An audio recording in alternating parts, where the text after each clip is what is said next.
It's been 1 year since I decided to change the direction of this channel, and I wanted to come clean about how you guys changed my life again. Maybe some of you don't know we changed anything around here or have felt things are different, don't know why. I want to explain. So first, a quick story.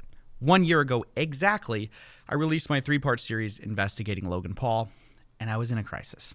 That video had taken me a year of research, and I knew if it bombed, I was screwed. I mean, ultimately, it didn't, spoiler, but I had kind of put all my eggs in that basket, my time eggs, and I just was relying on it kind of going viral to keep justifying doing more investigations because of just how long I had spent on it. And I was really frustrated with that because what I liked doing most was those types of deep investigations. I knew you guys liked them the most. So I felt really misaligned because how this channel actually supported itself was we paid the bills with views, which usually means put out a bunch of videos that are kind of low effort. And I felt like a pressure to do that because, I have 2 employees, I've got a wife. So I felt this you have to constantly upload pressure. And I really did because in the year of 2022, I made 71 videos, which is more than 1 per week. I was on the grind set. And to be honest, it was a bit of a news grind set because honestly, I looked back through, the majority of those 71 videos were not original reporting. It was a lot of it was just commenting on news of the day with a few videos which were actually like hard-hitting, finding breaking news and, investigating. So look, I don't think there's anything wrong with this split of time, but for me personally, I just didn't find fulfillment in talking about the news. I just cared the most about breaking it, making an impact. And I knew just how this channel functioned was at odds with that because at best, we were subsidizing our big investigations with a bunch of commentary. And, really we only had room for maybe 1 or 2 of these original stories a year because of just how much time it took. So last year, I decided to take a gamble. I was tired of relying on advertisers and people had told me, hey, maybe you should just take sponsors and stuff. But that's the last thing I wanted, right? More reliance on people who don't have this channel's best interest at heart. So instead, I decided to bet on you, the viewers. I believed we were fundamentally aligned on what we want. I want to make great content. You want to watch great content. It's really that simple. So I chose to start a Patreon, a direct support model. And that's what this video is about. It's how did it go? Because it's a year later now. And I'll tell you, honestly, at first, when I first started it, I was so afraid that I was going to scam you guys. I was afraid of promising too much, saying oh, I'll do this, I'll do that, And because I was so afraid, I literally started a brand new channel no one had ever heard of, never plugged it, and put my announcement video on there knowing it would get no views. Because I was just terrified I would fail and just fail to live up to what I was trying to do. And so even when I would mention it in my main videos, that I had a Patreon, I would never talk about my real ambitions because, I just didn't know if I would be able to deliver. But a year on, over 40 Patreon posts later, I feel like I'm finally able to talk about the results. So how did it go? Well, let's first talk about financials. We went from relying 100% on views to supplementing about 25 to 35% of that with Patreon. Now, that percentage can vary wildly month to month, but that's a rough estimate.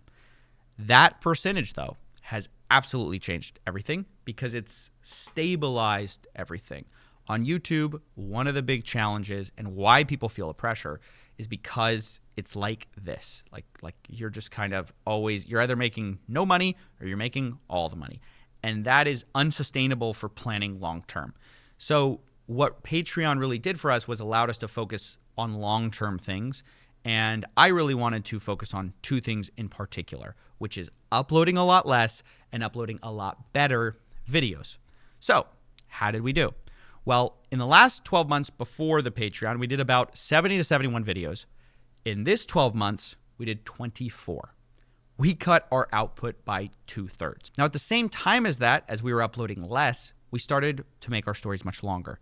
Our average video length this year went up by 60%. So we were doing more in-depth content, but also making videos that had much higher production value. So we rolled out several new sets, environments. We had better data visualization. In general, we just cleaned up, polished a lot of the videos, which incidentally meant that our average amount of viewership per video actually went up this year, which surprised me. But of course, look, anyone can have good graphics. So besides just uploading, less, what else did we do? Well, let's talk about original reporting. So this year, for the first time, most of our videos were original reporting of some kind, some type of, bringing something new to the table, interviewing people, getting out, victim stories, finding who's responsible for this stuff. And that's just something that I'm incredibly proud of. And that was kind of the impetus for all of this. So to me, seeing that in retrospect in the numbers was a massive win. Then you actually have the research itself and the types of videos we were able to pursue.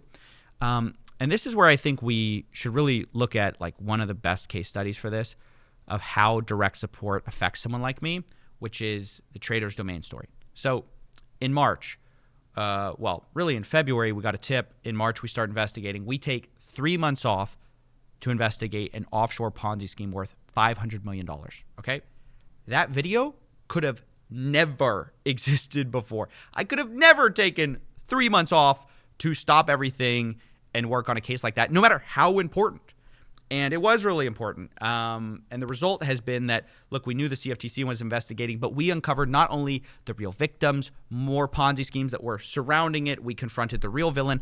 But what I'm most proud of is also we traced where actually the money went, which matters because in Ponzi schemes, the problem is not like, hey, did money get stolen? It's where did the money go? Because it gets paid out to all these different people. You need to know who it went to, who you can chase down for that money. We traced tens of thousands of the biggest account holders, and many of them are now being sued to get that money back. So ultimately, we solved the case that I don't think would have been solved otherwise because we had information no one else had. We did analysis no one else did. So that's a great example of something that's not a hot topic, not a celebrity influencer behind it. We're able to spend a lot of time on it. And that's because, look, it fit the criteria of what I think a good case is, which is it has a lot of victims, lots of money was taken, so like it has impact. And I was just kind of allowed to care about this thing for months because of you guys supporting directly. We didn't need the video to go viral to survive. So that's kind of like illustrates, why things have changed. And I'm so grateful for how you've allowed our approach to videos to change. Not to belabor this, but I love the fact we can talk about scammers who aren't celebrities, by the way. I know it's always interesting when there is a celebrity scammer, but I think it's great that we don't have to appeal to a massive audience. Like we covered Brian King Legend. Again, that video actually did pretty well, but nobody knows that guy, right? The only reason we covered it is because the victims were incredibly sympathetic. We had this disabled farmer, stuff like that. And this guy stole millions of dollars. That should be a story. We shouldn't have to ignore it because of, viral potential or whatever. And so changing the economics of this channel allowed us to do that. We created a 40-minute documentary about all of this guy's crimes and, just documenting it because, even if he doesn't ever get caught by law enforcement, it's going to prevent people from getting stolen from in the future. So I don't mean to belabor this. I don't mean to go into every case we did this year, but I think you get the point. I just wanted to take this moment exactly a year later from such a big change in my life to explain how your support made a direct impact on what we did, which in turn made a direct impact on the cases we worked on. And I wanted to explain, our thought process behind everything. And I wanted to just say how grateful I am. This kind of work is what I care about. It is my whole creative life is working on these big investigations.